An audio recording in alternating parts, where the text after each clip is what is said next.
사도행전 강해 오늘 사도행전 15장 1절부터 11절 말씀을 중심으로 해서 논쟁이 일어날 때라고 하는 주제를 가지고 우리 함께 말씀을 나누려고 합니다.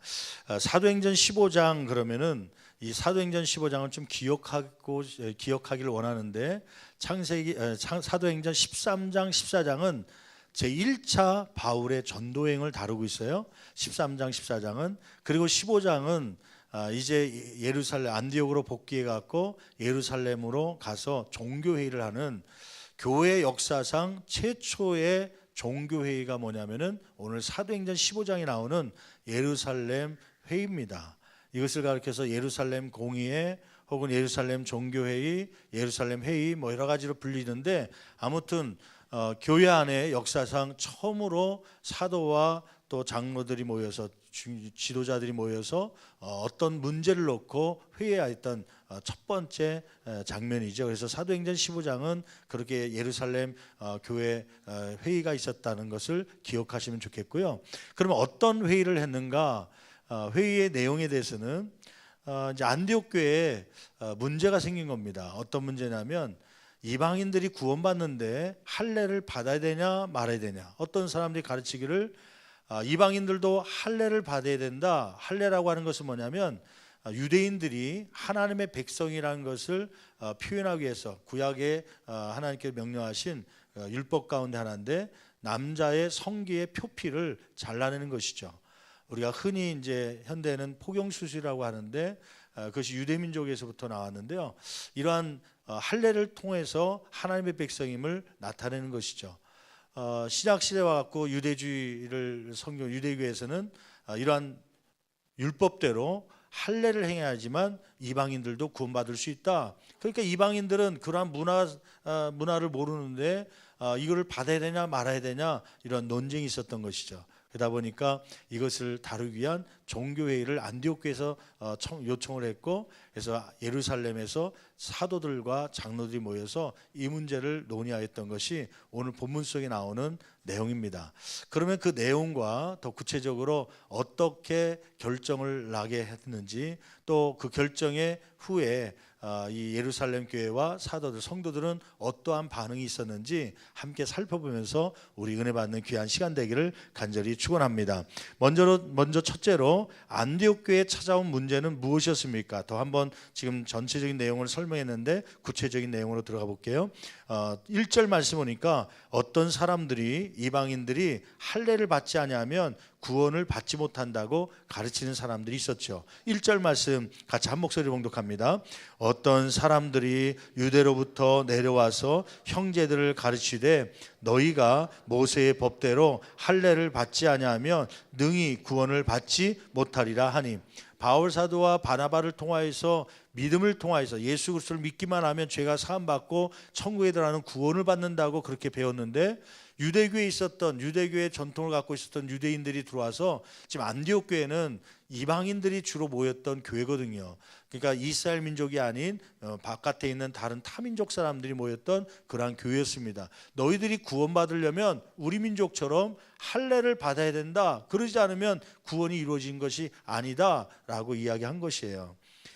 이 할례 문제로 바울과 바나바와 그들 사이에 적지 않은 다툼과 변론이 일어났다고 2절은 말씀하죠. 2절 말씀 한번 볼까요? 같이 봉독합니다.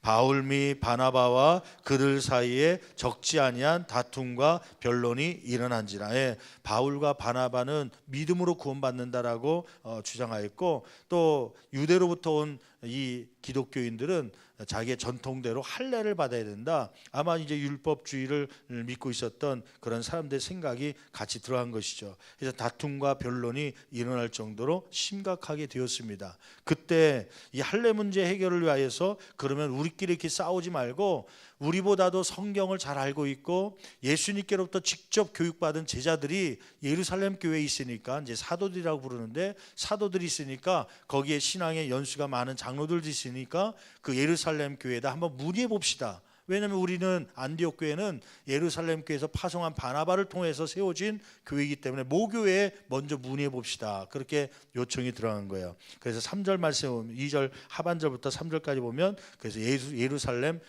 그 공의회가 형성되게 된 것이죠. 한번 2절 하반절 말씀 볼까요? 다툼과 변론이 일어난지라. 그 다음에 같이 봉독합니다. 형제들이 이 문제에 대하여 바울과 바나바와 및 그 중에 몇 사람을 예루살렘에 있는 사도와 장로들에게 보내기로 작정하니라. 3절 그들이 교회의 전송을 받고 베니게와 사마리아로 다니며 이방인들이 주께 돌아온 일을 말하여 형제들을 다 크게 기쁘게 하더라. 우리는 지식이 얕으니까 우리 예루살렘에 있는 사도들 제자들에게 한번 물어봅시다. 그래갖고 요청을 했어요. 그랬더니 어느 날 며칠에 이렇게 모일 테니까 우리 그럼 안디옥 교회도 그 대표자들 파송시켜 주십시오. 그랬더니 안디옥 교회에서 바울과 바나와 몇 사람들을 같이 해서 예루살렘 교회에 모이도록 한 것이죠. 거기서 이제 회의가 진행되게 된 것입니다. 그 회의를 위해서 가면서도 바울과 바나바는 무엇을 했다는 거예요? 3절 말씀 보니까 베니게와 사마리아로 가는 길에 그때 그냥 가지 아니하고 야 여행이다 즐겁다 하지 아니하고 그들은 맡겨진 사명을 위해서, 그 사명이란 건 복음 증거죠. 복음 증거를 위해서 가는 도중에도 복음을 증거하며 구원받는 사람들을 세우는 그러한 일들을 한 것입니다. 여러분 여기서 우리가 깨닫는 것이 하나 있죠. 여러분 설날을 맞이해서 이제 원근각지로 흩어질 텐데 흩어지면서 야 그 산에 눈이 있다, 아름다운 모습이다, 그러한 것을 또 새로운 친척들을 만나면서 기뻐하는 것도 있겠지만 저와 여러분들이 궁극적인 사명, 가정을 복음화하고 전도하는 일에 힘쓸 수 있는 바울과 바나바 같은 그러한 성도가 되기를 간절히 축원합니다. 둘째로 예루살렘 공예의 목적과 해결 방법은 무엇이었습니까? 5절 말씀 7절까지 말씀해 보면 유대로부터 내려온 어떤 사람들의 가르침 때문에요, 그 안디옥 교회 안에 혼란이 있었던 것이죠. 그래서 그 혼란을 이방인의 구원에 대한 근거를 확정하기 위해서 회의를 갖게 된 것이죠. 한번 5절 말씀 같이 봉독합니다.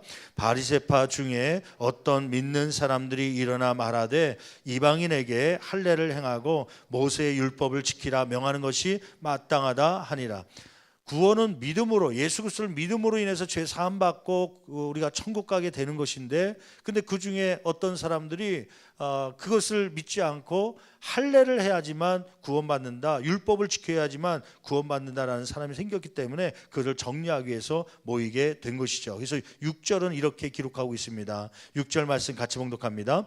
사도와 장로들이 이 일을 의논하러, 어떤 일이냐면 할례 문제죠. 할례 문제를 의논하러 모여. 그 다음에 7절 말씀이요.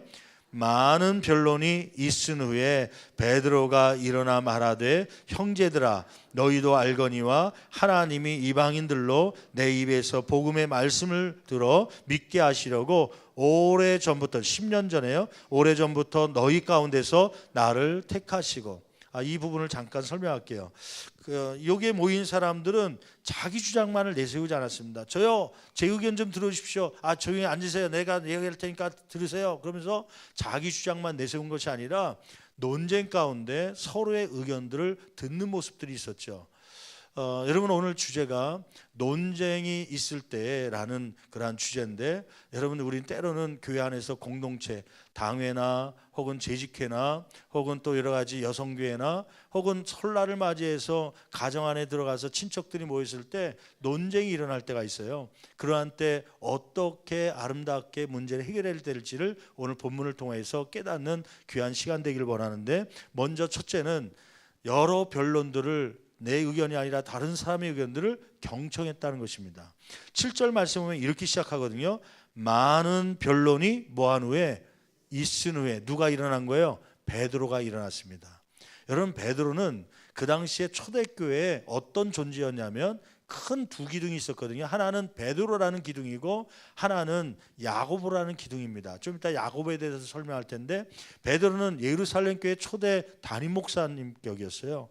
그러니 베드로, 예수님의 수제였던 베드로가 이 문제에 대해서 결론을 얘기하면요 많은 영향력이 있어서 따라오겠죠. 그런데 베드로는 먼저 회의가 시작하면서 내 주장은 이겁니다 선포한 것이 아니라 7절 말씀 보니까 많은 무엇이 있은 후에 변론이 있었다. 그 말의 속도는 뭐냐면 베드로가 자기 주장을 할 수 있었지만 아마 많은 변론이 오고 가는 동안에 몇 시간이 아니라 며칠 흘렀을지 모릅니다. 보통 이러한 총회가 열리면 몇 박 며칠로 하기도 하거든요. 밤을 새워서 하기도 하거든요. 많은 사람들의 의견을 뭐 했다는 거예요? 베드로가 들었다는 것이에요. 바울 사도도 많은 사람들의 의견을 듣고 나서 베드로 다음에 바울이 일어나서 이방인들에게도 하나님께서 길을 열어주셨다고 하는 것을, 구원을 하신다는 것을 이야기하는 것이죠.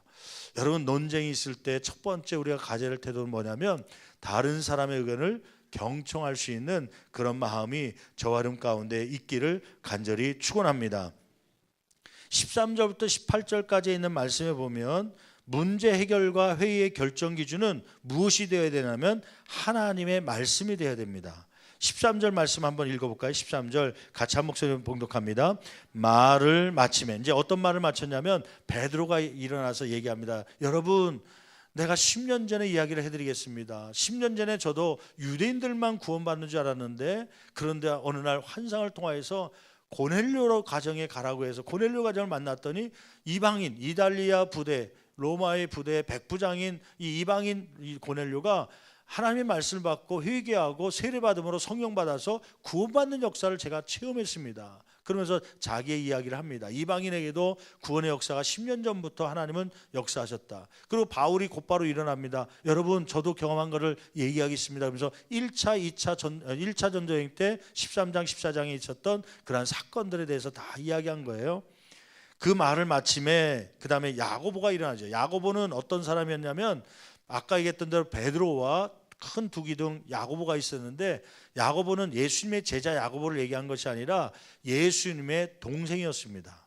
그러니까 예수님은 성령으로 잉태되었지만 요셉과 마리아가 결혼해서 낳은 동생이죠. 야고보가 예수님 당시에는 믿지 않았죠. 그런데 예수님이 십자가에 못 박혀 죽은 줄 알았는데 며칠 만에 부활하세요. 3일 만에 부활하시고 또 그 40일 동안 이 땅에 계시다가 승천하신 모습을 이 동생이 보면서 마음에 더 신앙심이 회심하고 또 신앙을 갖게 된 것이죠.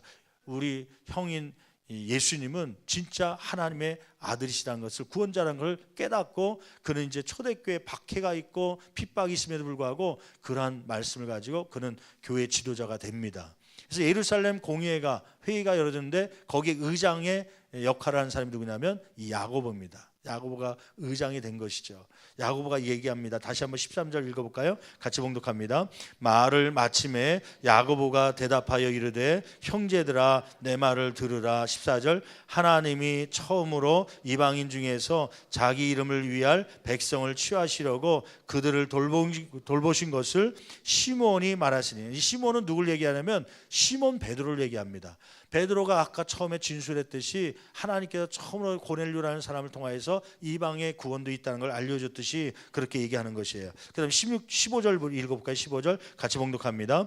선지자들의 말씀이 이와 일치하도다. 그러면서 기록된 바 성경을 통해로 그 결정을 하죠. 16절 같이 성경 구약 성경에는 어떻게 있는지 읽어주죠. 같이 읽습니다.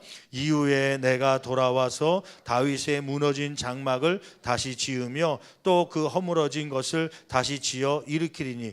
이 포로로 잡혀가면서 이 솔로몬 가문에서 지은 성전이 무너졌거든요. 그 성전이 무너진 걸 하나님께서 다시 지을 수 있도록 하신다는 거예요. 그 이유가 뭐죠? 17절 나와 있죠. 같이 봉독합니다.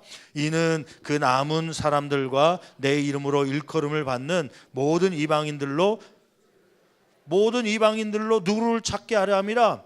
주를 찾게 합니다. 왜 무너진 성전을 하나님께서 다시 건축할 수 있도록 도와주시는가? 그 이유는 유대인뿐만 아니라 모든 이방인들도 누구를 찾을 수 있도록요, 주를 찾고 구원받을 수 있도록 그렇게 했다고 하는 성경 구절을 찾아가면서 야고보가, 여러분 보십시오, 성경 말씀에도 하나님의 마음은 유대인뿐만 아니라 이방인들도 주를 찾고 구원받을 수 있도록 열어놓으신 것입니다. 그러므로 이제 결론을 내리죠. 우리 이방인들도 구원받을 수 있도록 열어놓읍시다 라고 하는 그러한 결론을 내리게 되는 것입니다. 여러분, 여기서 우리가 주의할 것이 있죠. 이제 아까 논쟁이 있을 때 상대방의 변론을 들어야 된다. 그리고 나의 생각, 베드로는 자기의 생각, 바울도 자기의 생각을 이야기합니다. 근데 여기서 중요한 것이 있어요. 주의할 것이, 그것은 뭐냐면 그 토론이라고 하는 것은요. 토론이라는 것은 자기의 생각을 다른 사람에게 이야기하는 것입니다. 또 다른 사람의 생각을 듣는 것입니다. 근데 많은 사람들이 잘 못하는 게 뭐냐면 첫째는 경청하는 것을 잘 못해요. 듣지 못해요. 자기 의견을 말하는 것만 집중합니다. 앉으세요. 내가 얘기하겠습니다. 무슨 소리예요? 나는 이렇게 생각합니다 하면서 다른 사람의 말을 들으려고 하지 않아요. 회의에 대한 기본적인 교육을 잘 못 받은 것이기 때문이죠. 더 중요한 것이 있는데 그것은 뭐냐면 자기 의견과 나를 하나로 묶는 실수를 범할 때가 있습니다. 이게 무슨 말이냐면 여성교회에서 우리 야외배 갑시다. 언제 가는 게 좋겠습니까? 의견을 내놓을 때 어떤 사람은 20일 날 가기로 하고 나는 내가 보니까 내 스케줄에 15일이 좋을 것 같아요. 그래서 15일에 가기로 합시다. 의견을 내놨어요.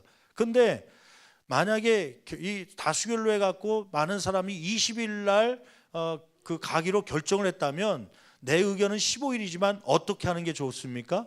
그럼에도 불구하고 그 의견에 따라가야 되잖아요. 그냥 20일이 좋은가 보다 하고 성숙한 사람은 그렇게 따라갑니다. 왜냐하면 나와 의견은 별개이기 때문에 내 의견에 좀 다른 의견이 더 좋은 게 있나 보다 생각하고 그냥 거기서 끝나는데 그 의견과 나를 같이 하나로 묶습니다. 그래서 15일 날 나는 가기로 했는데 이것이 받아들이지 않으면 의견을 무시한 게 아니라 누구를 무시했다고 생각해요? 나를 무시했다고 생각해요. 그래서 회의를 하다 보면 어떤 분들은요 기분 나쁘다는 거예요. 나는 그렇게 하기를 원하는데 내 의견을 들어주지 않았다는 거예요. 왜 그러냐면 의견은 의견인 것뿐인데 나를 하나로 묶어보는 거예요. 의견이 안 되면 나를 무시했고 내가 필요 없는 사람이라고 생각하기 때문에 때로는 그 공동체에 빠져나오기도 하고 때로는 시험 들어서 교회 안 나오기도 하고 때로는 막 자기 주장을 끝까지 관철시키려고요. 나를 무시하냐, 나를 자존심이 있다 그러면서 끝까지 이기려고 다음 회 때 또 나오고 그런 사람들이 우리 교회 말고 다른 교회 당회나 재직회나 다른 교회 있다고 그러더라고요. 여러분 성숙한 신앙인들, 성숙한 이러한 회의를 하는 사람들 오늘 말씀을 보니까 이러한 자기의 주장뿐만 아니라 다른 사람의 의견을 듣기도 하고 그러면서 혹시 내 주장이 안 될지라도 하나님의 말씀을 기초 삼아서 결정되면 그걸 순복하며 따라가는 것이 성숙한 신앙인들이 해야 될 자세인 줄 믿습니다. 여러분 의견은 내 짧은 경험에서 나온 거기 때문에요. 또 짧은 내 지식에서 나온 거기 때문에 틀릴 수가 있어요. 그것이 안 받아들여졌다고 해서 나를 안 받는 것이 아니라 더 좋은 방법이 있구나 생각하고 감사함으로 넘길 수 있는 저와 여러분 되기를 간절히 축원합니다. 셋째로 예루살렘 공회를 통하여 결정한 사항은 그러면 어떤 것이었습니까? 19절 말씀에 보면 이방인들이 구원을 받기 위해 할례를 받아야 할 필요가 없음을 결정하였죠. 19절 말씀 같이 한 목소리 봉독합니다. 그러므로 내 의견에는 이방인 중에서 하나님께로 돌아오는 자들을 괴롭게 하지 말면, 결론적으로 야고보가 얘기합니다. 괜히 이방인들은 할례에 대해서 이러한 성기를 자르는 것에 대해서 문화가 아닌데 그걸 가지고 마치 말씀에 있는 것처럼 잘못 가르치지 말고 괴롭게 하지 말고 하나님의 말씀은 믿음으로 구원받는 것이니까 할례를 의무적으로 하지 않도록 그렇게 해야 될 것 같습니다. 결정을 하지요. 그 다음에 두 번째 무슨 결정을 하냐면 구원은 오직 하나님의 은혜를 통하여 믿음으로 구원을 받을 수 있다고 결정하였죠. 11절 말씀 볼까요? 11절 말씀 같이 한 목소리 봉독합니다. 그러나 우리는 우리는 누구를 얘기하면 유대인들입니다. 유대인 기독교인들, 이러한 이스라엘 길에서 유대교로 갖고 있었던 사람들이 기독교 예수 그리스도를 복음을 받고 기독교인 된 사람들인데 우리는 그들은 누구를 얘기하면 이방인들 기독교인입니다. 이방인 기독교인들이 그 다음에 계속 읽어봅니다. 우리와 동일하게 주 예수의 은혜로 구원받는 줄을 믿노라 하니. 여러분 잘 보세요. 구원은 무엇을 통하여서 얻게 됩니까? 하나님의 무엇을 통해서요? 은혜를 통해서요. 주 예수의 은혜로 우리가 구원받는 것입니다. 여러분 이 사실을 믿습니까? 여러분 이 은혜를 통해서 믿음을 갖는 것도 내가 노력하고 공부해서가 아니라 하나님께서 그 마음을 믿게 해야지만 그 예수님이 우리의 하나님의 아들로서 구원자 되심을 믿게 되는 거예요. 어떤 사람은 대학교 나오고 박사학위를 받고 석학인데도 불구하고 지식이 많음에도 불구하고 성경을 몇 독이나 했는데도 불구하고 이 하나님의 은혜가 없으면요 믿어지지가 않는 거예요. 어떻게 동정녀 처녀에게서 아들이 나올 수 있느냐? 난 못 믿겠다. 그렇게 얘기하는 것이죠. 그 믿음도 있게 된 것도 하나님의 은혜로 되는 것입니다. 여러분들이 예수님은 하나님의 아들이시요 동정녀 마리아에게서 나셨고 우리를 대신해 십자가에 못 박혀 돌아가셨고 그 십자가에 못 박힌 예수 그리스도를 믿는 자마다 모든 죄를 사함받는 줄 알고 우리가 믿으면 그 믿음은 성령을 통하여 하나님의 은혜로 왔는 줄 믿습니다. 그러므로 우리가 자랑할 것이 아니죠. 이러한 믿음이 있기를 간절히 축원합니다. 하나님의 은혜를 통하여서 믿음을 갖게 되고 구원을 받을 수 있다고 결정하죠. 에베소 2장 8절 9절 말씀에 보니까 이렇게 기록하고 있습니다. 에베소 2장 8절 9절에 있는 말씀 우리 같이 한 목소리로 봉독해 보겠습니다. 너희는 그 은혜에 의하여 믿음으로 말미암아 무엇을 받았으니 구원을 받았으니 무엇에 의해서 은혜에 의하여 믿음으로 말미암아 구원을 받았으니 이것은 너희에게서 난 것이 아니요 누구의 선물이라 하나님의 선물이라. 여러분 구원은 하나님께서 주시는 선물입니다. 상급이 아닙니다. 상급과 선물의 차이는 뭐예요? 상급은 내가 노력해서 좋은 성적 받아서 얻는 게 상급이죠. 그런데 이 구원은 선물입니다. 선물은 자격이 없음에도 불구하고 그냥 주는 거예요. 여러분 9절 말씀 읽어볼까요? 9절 말씀 2장 9절 같이 한 목소리로 봉독합니다. 행위에서 난 것, 잠깐만, 무엇을 통해서 난 것이 아니라고요? 구원은 행위를 통해서 준 것이 아니에요. 여러분들이 선한 일을 많이 했다고 해서 혹은 고생을 많이 했다고 해서 구원을 주시는 것이 아니라 믿음을 통해서 주시는 거예요. 그러므로 누구든지 자랑하지 못하게 한다는 것이죠. 여러분 이 행위를 통해서 구원받는다는 생각을 기독교인 가운데 덜 하는 분들이 많더라고요. 천주교인들이 행위에 대해서 어떤 구원을 믿냐면요 고행이라는 걸 믿습니다. 고행. 어려운 일을 하고 힘든 일을 하고 사람들이 싫어하는 일을 하면 청소하고 막 고아원을 돌보고 그러면 하나님께서 나에게 구원을 주실 것이다. 그 고행에 대해서요. 그래서 천주교인들은 막 계단을 무릎으로 올라가기도 하고요. 막 큰 돌멩이를 괜히 등에다 짊어지고 낑낑매면서 어디를 다녀요. 왜 그러냐면 그렇게 힘들게 내가 고생을 해야 뭐가 사함받는다고 믿는 거예요? 죄가 사함받는다고 천주교인들은 그렇게 믿어요. 근데 또 반대로 여러분 기독교인들은 또 어떤 잘못된 생각이냐면 기독교인들은 반대로 고행이 아니라 돌멩이를 짊고 다니는 게 아니라 선행을 해야 구원받는다고 믿는 사람들이 기독교인 가운데 덜어 있더라고요. 잘못된 생각이. 그래서 단기 선교 갑시다 그러면 단기 선교 가는 이유가 이렇게 하면 구원받겠지. 그래서 어떤 봉사를 하고 어떤 단기 선교 뭐 선한 일을 하고 나면 막 구원받은 것 같아요. 근데 반대로 선한 일이 아니라 실수해서 허물이 생기고 죄를 지는데 죄를 뭐 유혹 이제 억지로 지으려는 게 아니라 아니 괜히 갔는데 친구 모임 갔는데 한잔 하자고 해서 한잔 하고 그러다 보니까 두 잔 하고 그러다가 그냥 주일날 피곤해서 빼먹고 한 주 빼먹는데 그럴 때 되면은 무슨 생각이 되면 야 이렇게 죄 짓고도 이렇게 마시고도 내가 구원받을 수 있는가? 장로님이 권사님이 그러면서 막 내가 구원 못 받는 것처럼 좌절하고 절망하고 그런 생각을 가질 때가 있어요. 왜 그래요? 구원의 근거를 어디다 뒀기 때문에 그래요? 행위에 뒀기 때문에 그래요. 그래서 열심히 신앙생활하고 교회 나오면 오늘은 구원받은 것 같고 예배 드렸으니까 예배 빠지고 혹은 또 실수해갖고 유혹수에 넘어서 때는 죄를 범하면 난 이제 지옥 갈 것 같다 생각하는 이유가 뭐냐면 믿음이 아니라 행위를 통해서 구원받는 줄 착각하기 때문에 그래요.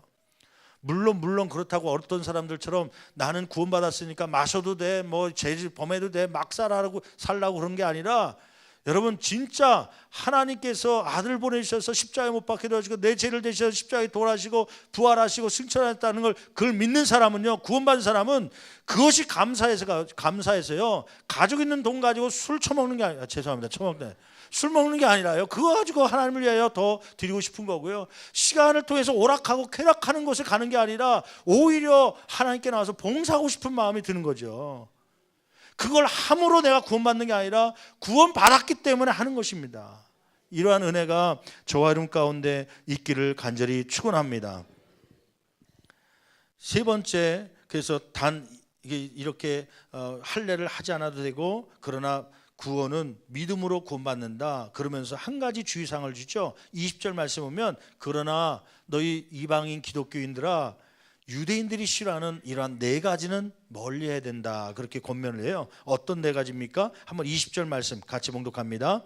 다만 우상의 더러운 것과 음행과 목매어 죽인 것과 피를 멀리하라고 편지하는 것이 옳으니, 이제 야고보가 공회에서 결정한 사항은 뭐냐면 할례를 하지 않아도 된다, 믿음으로 구원받는 것이다. 그러면서 그러나 이방인 기독교인들이요, 유대인들이 당신들과 힘들어하는 것이 있습니다. 그것은 뭐냐면 유대인들은 전통적으로 살아가면서 날 때부터 우상의 더러운 것을 가까이 하지 않습니다. 그 우상의 더러운 것이라는 건 뭐냐면 이제 막 이방 신상을 만들어서 거기 제물을 올렸는데 그 제물에서 나온 고기들 같이 먹는 것, 그 먹는 사람과 같이 있는 것조차도 죄라고 생각하기 때문에 유대인들은 그걸 싫어했는데 이방인들은 꺼리낌없이 그걸 먹는 거예요.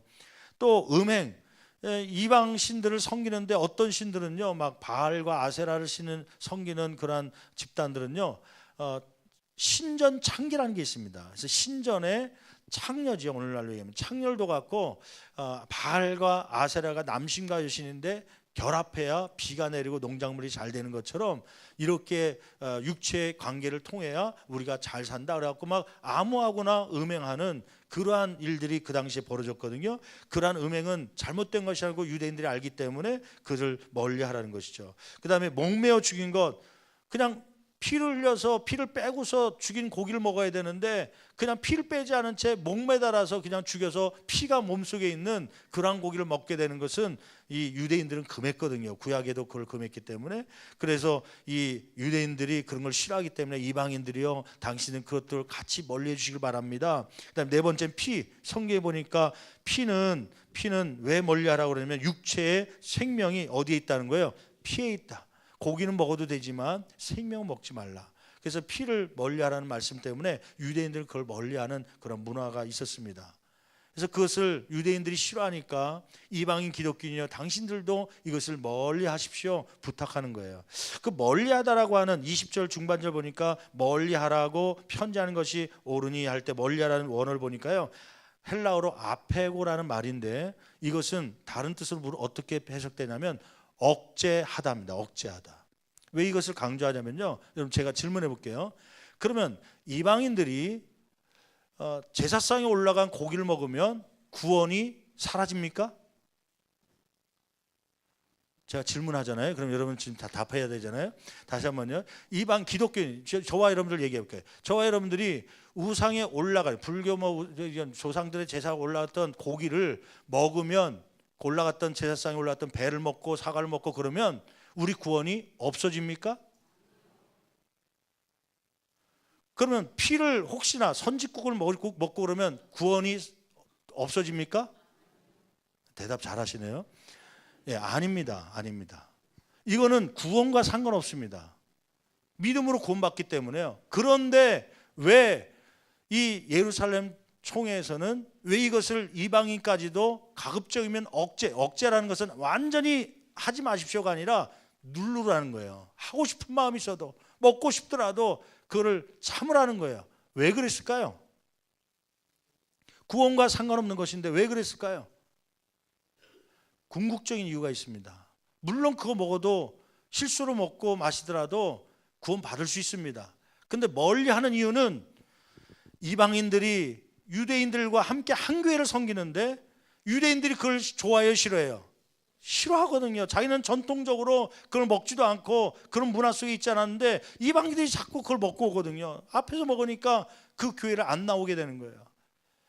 여러분, 문화가 이렇게 다르기 때문에 완전하진 않지만 유대인들을 배려해서, 왜 유대인들이 왜 할례를 해야 된다 말아야 된다 얘기하냐면 우리와 다르니까 자꾸 그 얘기를 하는데 그거는 성경적인 것이 아니라고 결론을 냈지만, 그러나 그들의 마음을 보니까 왜 이방인들을 거부하냐면 문화가 달라서 그렇습니다. 가까이 하기엔 좀 이게 함께 할 수 없는 문화가 있어서 그러니까 이방인들이요, 유대인들과 함께 한 교회에서 섬기기 위해서, 참다운 교제가 이루어지기 위해서, 성숙한 신앙의 모습을 보기 위해서 그들이 싫어하는 것을 좀 억제해 주시길 바랍니다.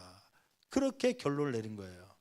그러니까 결론이 구원을 할례를 받아야 구원 받습니까 안 받습니까? 그럴 때 이방인의 손을 들어준 거예요. 할례 받지 않아도 당신들 구원 받을 수 있습니다. 그랬더니 바울과 바나바가 할렐루야 우리가 이겼다. 그것 봐라 우리 말이 맞지. 모욕하고 비난하는 것이 아니라 오히려 결론에서는 그러나 여러분 유대인들의 마음도 헤아려서 그들이 왜 그 할례 이야기를 꺼내는지 그 부분이 이러한 문화가 다른 것 때문에 그러니까 여러분들 좀 뭐 해달라는 거예요. 배려해서 그 문화들을 억제하십시오. 억제하십시오. 그렇게 얘기한 것이죠. 교회 안에서 논쟁이 일어날 때가 있어요. 논쟁을 가지고 이제 성경적인 결론을 내고 어떤 결론을 낼 수밖에 없는 환경이 있죠. 강대상에 카펫을 해야 되는데 빨간색으로 할 거냐 보라색으로 할 거냐, 좀 진한 빨강으로 할 거냐 연한 빨강으로 할 거냐, 이것 때문에 논쟁이 있을 때 뭔가 하긴 해야 되니까 다수결로 하죠. 그런데 그 상대방의 의견도 존중해 주라는 거예요. 빨간색으로 결정했다고 해서 야 우리가 이겼다 파란색 저리 가라 그런 게 아니라 여러분의 마음도 이해합니다. 파란색으로 하자는 이유는 비둘기처럼 순결한 삶을 살자고 그런 거 아닙니까? 그러한 순결한 삶을 살기 위해 우리 다 같이 노력합시다. 그걸 끝내면 되는데 모욕하고 비난 주면 파란색을 주장했던 지었던 사람들이 상처를 입고 결정은 끝났지만 교회가 하나 될 수 있습니까? 깨집니까? 깨지죠.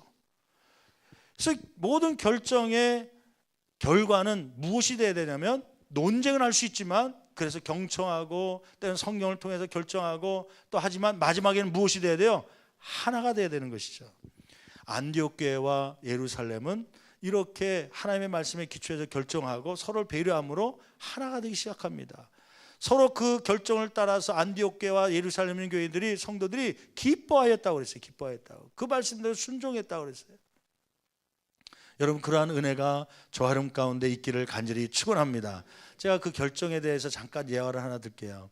제가 이제 목회를 할 때 미국에서 한인교회를 하는데 개척교회를 섬겼던 적이 있었어요. 개척교회를 한 2년 동안 훈련받기 위해서 섬겼는데 한 20명 모이는 교회였죠.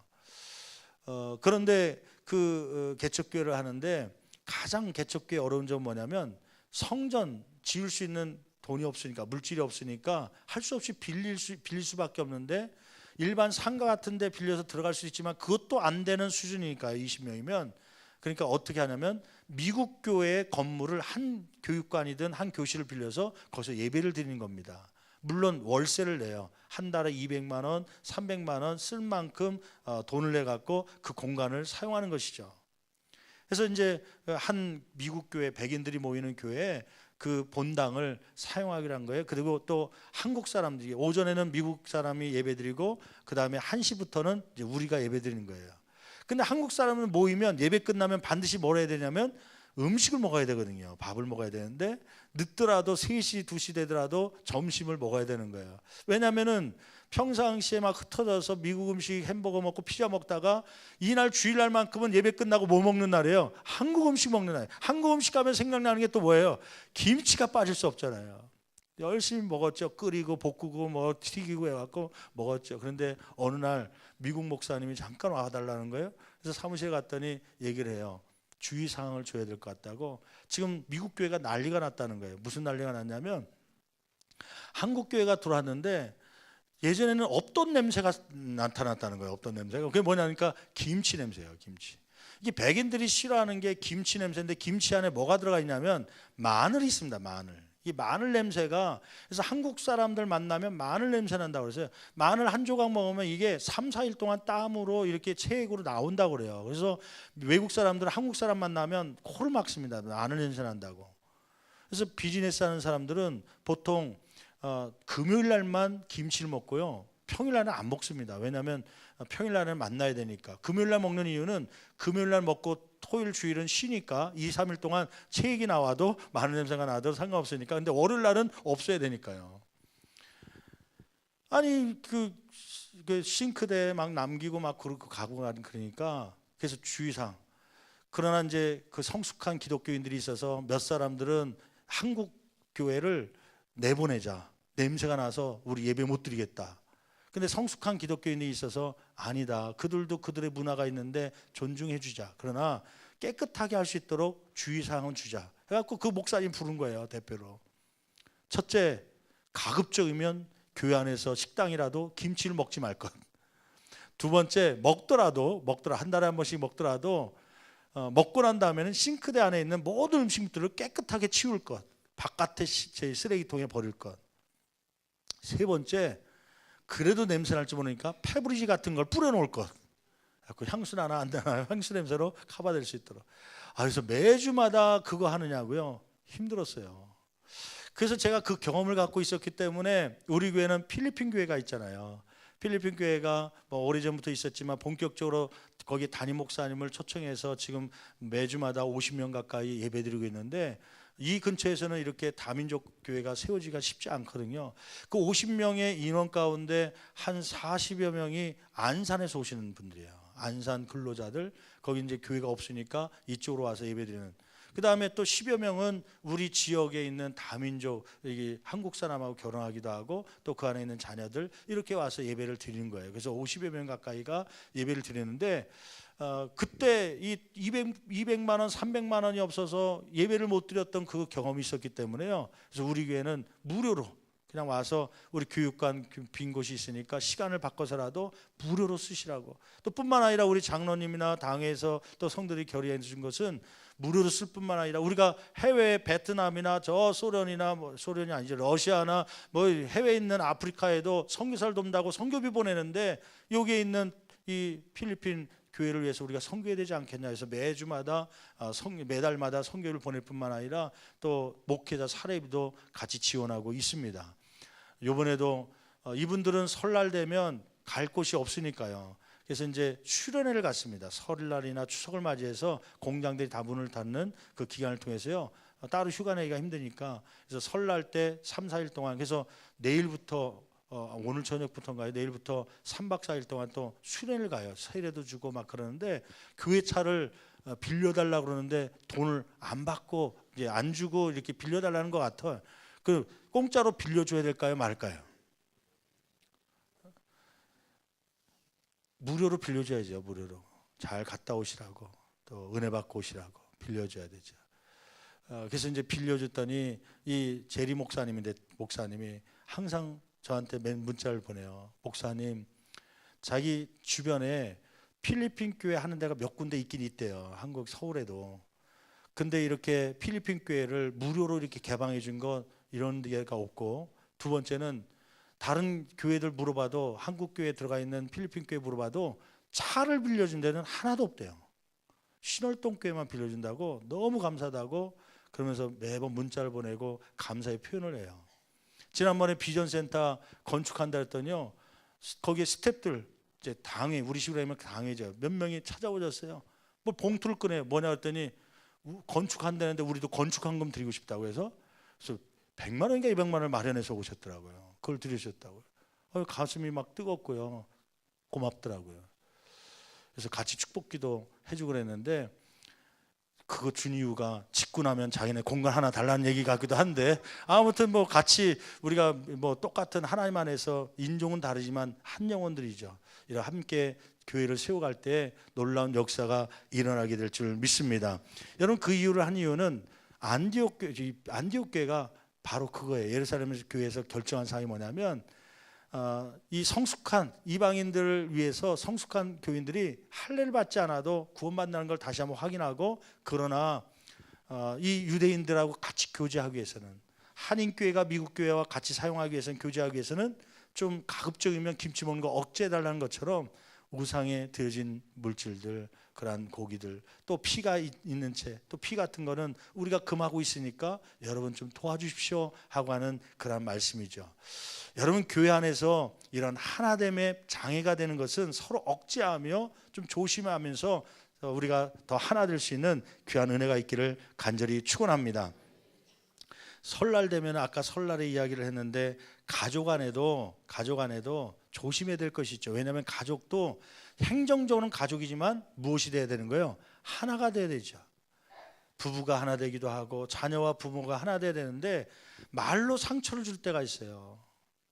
또 불편한 것 때문에, 괜히 기독교인이라는 것 때문에 괜히 그 하나됨이 깨지는 경우가 있어요. 예를 들면은 제사 음식 문제 때문에요. 아직 보호되지 않아서 추도 예배가 아니라 제사를 드릴 경우에, 여러분, 성숙한 기독교인들은 그 우상제물 아무것도 아닙니다. 그러니까 오히려 그거 나는 기독교인이니까 제물 왔는데 나는 참여 안 할 거야, 늦게 갈 거야, 나는 제사 드리는데 빠져 있을 거야, 그러지 마시고요. 그냥 밤 까면은, 때로는 뭐 사과 까면은 옆에서 도와주세요. 그냥 요렇게 까는 거예요? 물어보고 깎아주시고 그래요. 뭐 그 사람들이 살아서 돌아온 것도 아니고 아무것도 아닙니다. 그냥 소꿉장난 하듯이 하는 거니까, 그들의 문화니까 그냥 그렇게. 그러나 하나님 기도하면서 언젠가는 깨닫고 이러한 제사가 아니라 말씀으로, 기도로 찬양하면서 예배드릴 날이 오게 하여 주시옵소서. 그러한 기도가 있기를 바라요. 괜히 그것 때문에 동석끼리 싸우고 그러면 이 사람들이 이 따로 예배드리고 따로 이렇게 오지도 않고 제사상 드리는데 절도 안 하고 가만히 옆에 있으면요, 막 떨어져서 막 그러고 있으면 칭찬합니까? 비난합니까? 비난하죠. 저런 모습 때문에 난 기독교는 안 된다고 얘기하죠. 그러면 오히려 도와주십시오. 그러면 이 기독교인이 이런 거 해도 돼요? 그 도와주는 거야. 나는 절하진 않지만, 나는 같이 하지 않지만 그래도 힘들잖아, 동서. 그래서 도와주는 거야. 그러면 그분이 기독교인에 대해서 고마워할까요? 싫어할까요? 고마하겠죠. 우리 신앙 가지고는 저렇게 못할 텐데 나를 위해서 도와주니 나도 언젠가는 저런 형님 따라서 교회 갔으면 좋겠다, 그런 생각까지 해야죠. 그래서 그런 걸 도와주되, 그러나 기도하는 마음으로요, 괜히 하나됨의 장애가 되는 것은 배려해 주십시오. 또 설날에 모여서 그 싫어하는 말들이 있다고 그러잖아요. 부모가 자식을 만나는데 부모들은 관심을 갖고 있다, 또 걱정하고 있다라는 생각 가지고 물어보는 것들이 있어요. 그런데 그 자녀들은 싫어하는 말들이 있다고 그래요. 예를 들면 너는 도대체 언제 결혼할 거니? 그런 말이야. 자녀들이 스트레스 받고 싫어하는 거죠. 옆집 아들은 좋은 회사에 다녀서 연봉이 얼마 된다는데 너는 왜 취직도 안 하고 그렇게 놀고 있냐? 취직 좀 해라. 막 그런 얘기예요. 아이는 언제 낳을 건데? 그러면서 막 물어보는 게 자녀들한테 이게 스트레스입니다. 그래서 크리스찬, 성숙한 크리스찬 부모들은 싫어하는 말들을 해야 됩니까? 말아야 됩니까? 안 하는 게 좋습니다. 자기들이 다 생각하고 있고 계획하고 있기 때문에 괜히 걱정하고 있다는 것을 표현하기 위해서 그런 건데, 혹시 자녀들, 저 뒤에 위에 2층에 보면 자녀 세대가 있는데 그런 부모가 그런 얘기를 하면 뭐라고 이해하면 돼요?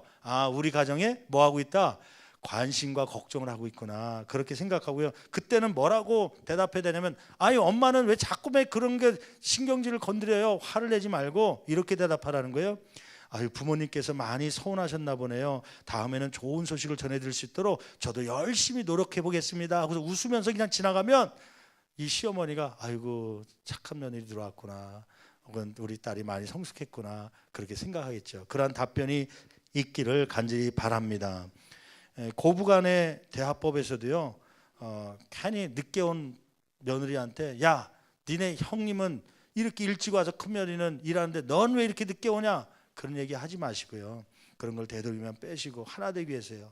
또 며느리 간에 비교하는 것, 그런 거 피하시고, 또 며느리가 일이 서툴 때 야, 나는 너만 할 때만 잘했다, 그렇게 하지 마시고 그래 힘들지 하면서 오히려 좀 보다듬어 줄 수 있는. 어떤 분은 또 그걸 제대로 못 해갖고 야, 너는 그렇게 할지를 그렇게 하는 게 니네 친정엄마가 안 가르쳐서 그렇다, 거기까지 또 가네요.